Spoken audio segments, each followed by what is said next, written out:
اور پھر وہ آخری آیت قرآن کی 23 سال سے قرآن نازل ہو رہا تھا، آیت نازل ہوئی الیوم اکملت لکم دینکم واتممت علیکم نعمتی ورضیت لکم الاسلام دینا۔ اللہ نے فرمایا یہ 6 پارے کی آیت ہے، آج کے دن تمہارا دین مکمل ہو گیا۔ اللہ فرماتا ہے میں نے اپنی تمام نعمتیں مکمل تم کو دے دی اور تمہیں اسلام دے کر میں راضی ہوا۔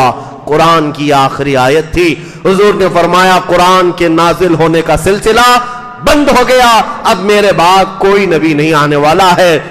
صحابہ خوش ہو گئے، قرآن کمپلیٹ، دین کمپلیٹ، نظام کمپلیٹ۔ کسی دین میں ایسی بات آئی نہیں تھی۔ یہودی کہتے ایسی آیت ہمارے اندر نازل ہوتی تو ہم ہر سال عید مناتے۔ صحابہ تو خوش تھے، دین کمپلیٹ ہو گیا، لیکن ایک کونے میں بیٹھے ہوئے ابو بکر صدیق کو روتے ہوئے صحابہ نے دیکھا، غم کے آنسو تھے۔ صحابہ قریب گئے، کہا آج خوشی کا دن ہے، یہ عرفات کا دن ہے اور آخری آیت نازل ہوئی، قرآن کمپلیٹ ہو گیا ہے، اللہ کی کتاب مکمل ہو گئی، رونے کا سبب کیا ہے؟ حضرت ابو بکر کہتے ہیں اے صحابہ تم میں سے کسی کو شاید یہ نہ معلوم ہو، آخری آیت اترنے کا مطلب دین تو کمپلیٹ ہو گیا، لیکن اس کا دوسرا معنی یہ ہے اب ہمارے مصطفیٰ کریم اب ہمارے درمیان زیادہ دن تک نہیں رہیں گے، زیادہ دن تک نہیں رہیں گے۔ وجہ یہ ہے کہ وہ اللہ کے رسول دین پہنچانے آ گئے تھے، دین مکمل ہو گیا تو اب وہ رسول ہمارے درمیان نہ رہیں گے۔ صحابہ میں سب سے پہلے سمجھنے والے اس بات کو صدیق اکبر تھے۔ واپس حضور یعنی ذی الحجہ میں ہی 14 یا 15 ذی الحجہ کو حضور صلی اللہ تعالی وسلم رخصت ہو گئے، مکہ مکرمہ سے مدینہ طیبہ تشریف لائے۔ یہ حضور صلی اللہ تعالی علیہ وسلم کا آخری حج تھا۔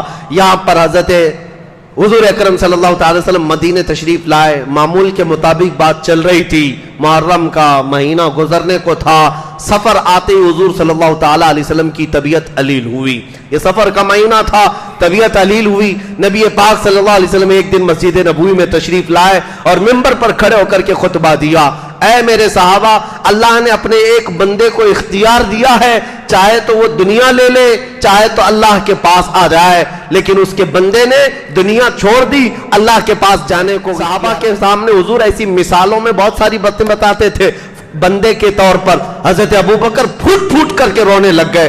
صحابہ نے کہا ابو بکر وہ تو رسول اللہ مثال دے رہے ہیں، کسی بندے کو اللہ نے اختیار دیا ہے۔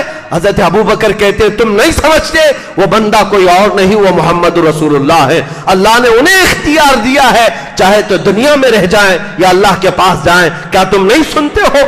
رسول اللہ نے وہ اختیار کر لیا ہے کہ وہ اللہ کے پاس جائیں گے۔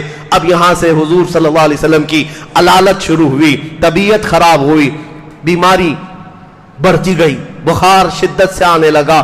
پورا سفر کا مہینہ اسی طرح گزرا۔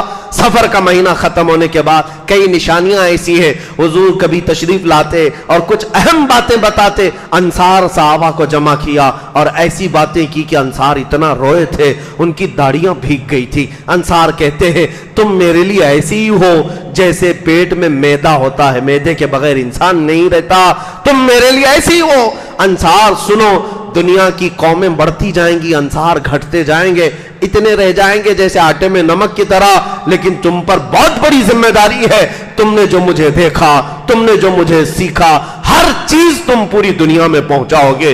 انصار صحابہ حضور کی یہ باتیں سنتے سنتے آنکھوں سے اشک ایسے رواں تھے، بھیگ گئے تھے۔ پھر وہ دن آیا، ربیع الاول شریف کا مہینہ شروع تھا، رسول کریم صلی اللہ تعالی علیہ وسلم 7ویں ربیع الاول یا 8ویں ربیع الاول شریف کو حجرے میں گئے اور اپنی تمام ازواج مطہرات کو بلایا، جتنی بیویاں تھیں حضور صلی اللہ علیہ وسلم کی اس وقت 9 بیویاں قریب تھیں، سب کو بلایا اور کہا کیا تم میں سے کسی کے پاس سونا چاندی ہے، کسی کے پاس زیورات ہے؟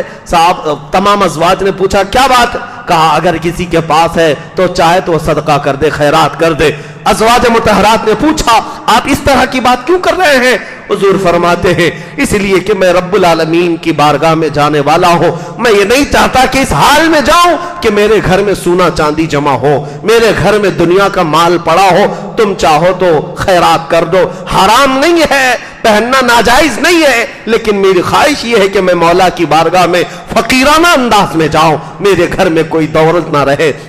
ازواج مطہرات یہ خطبہ دیا اور پھر کہا دیکھو باری کے طور پر میں تمہارے گھروں میں آتا تھا، ایک دن زینب کے گھر، ایک دن سلمہ کے گھر، ایک دن حفصہ کے گھر، ایک دن صفیہ کے گھر رضی اللہ تعالی عنہن اجمعین، سب کے گھروں جاتے تھے۔ حضور نے فرمایا اگر تم سب اپنی باریاں قربان کر کے عائشہ کو دینا چاہو تو سوچ لو تاکہ میں عائشہ کے گھر آرام کروں۔ ساری ازواج مطہرات نے دیکھا حضور کی طبیعت علیل ہے، سبوں نے کہا حضور صلی اللہ علیہ وسلم عائشہ کو بہت پیار کرتے ہیں، عائشہ سے بہت محبت کرتے ہیں، ہم سبوں نے اپنی باریاں قربان کی، یا رسول اللہ آپ ہمارے گھر باریوں میں نہ آئیں، کوئی مذائقہ نہیں، آپ عائشہ کے گھر آرام فرمائیں۔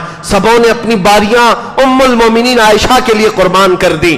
حضور صلی اللہ علیہ وسلم حجرہ عائشہ میں ہی آرام کرنے لگے۔ یہ حجرہ عائشہ وہی ہے جس کو پوری دنیا آج سنہری جالیوں کے نام سے جانتی پہچانتی ہے۔ یہ عائشہ صدیقہ طیبہ طاہرہ کا مکان ہے، حجرہ عائشہ ہے، رسول اللہ اس میں آرام کرتے رہے۔ 2 دن ایسے گزرے حضور مسجد نبوی میں نہیں آئے، صحابہ کو نماز پڑھانے نہیں آئے۔ حضور صلی اللہ تعالی علیہ وسلم حضرت ابوبکر صدیق کو امامت کے لیے آگے کر دیے، تم نماز پڑھاؤ۔ حضرت ابوبکر نماز پڑھاتے تھے، صدیق اکبر نے 17 نمازیں پڑھائی۔